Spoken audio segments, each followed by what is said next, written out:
Eto guys, yung sinasabing nagtrabaho ka na nga, nagkaroon ka pa ng extra income, magkano na kaya yung per kilo for today's video? So ayan guys, working na naman tayo. Ang ganda ng panahon. Ayan yung panahon guys. Sheesh. Tara, samahan yung mahirapan yung kalbo, merong bakal na ayaw magpatanggal, let's go! Ito pala yung project natin for today's vid. Kailangan natin tanggalin yan. So, eto nga pala yung binigay na project ni Boson guys, kailangan lang natin palitan yung mabigat na tanso, matik, pera yan. Diyan pala nakakabit yung mga malalaking kadena para yung barko namin hindi basta-basta anurin. Sa madaling salita guys, yan yung pwedeng mapatid, kaya pag tinamaan ka ng pitik, magiging kwento ka na lang, aray ko! Kaya nilugang kagad ng kalbo para makasigurado, sayang naman yung mga chocolate na inipong ko kung one hit delete tayo, alam mo ha?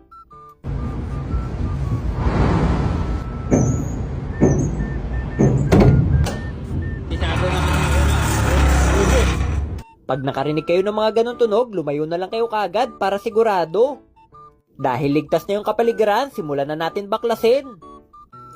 Napakaangas par. Grabe naman yung isyong sapatos kay Kalbong Seaman TV. Jays on my feet. Sheesh! Medyo mahirap din tanggalin guys kasi ako lang mag-isa. Kailangan ko na yata tawagin si Barbie. Oh, she!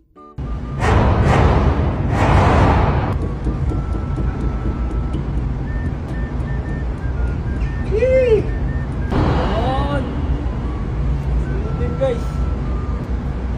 Ayan siya oh. Okay, sa hinaba-haba ng panahon, nabunot ko rin yung maliit na pin. Sim. Grabe, bigat.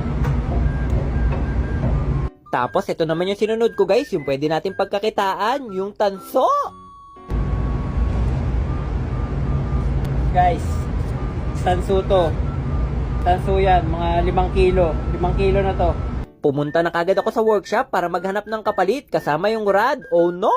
Tap lang tayo ng bago dito sa Boson Store. Ayan. Pindol ba yung tawag dyan? O, ayan o. Nakakita na kagad tayo ng bago guys. Ayan yung mga tanso natin guys o. Sheesh! Nakakita tayo ng tanso guys. Ang original, Kalbong Seaman. Oh, yan. You're the best.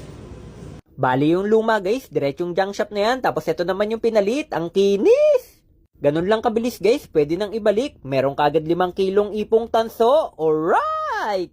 Nung ibabalik ko na guys, hinanap ko si Barbie para maging assistant. Oh yeah! Kaso nga lang, hindi raw available. Doon ako nalungkot. Aray ko! Buti na lang dumating si Boson to the rescue.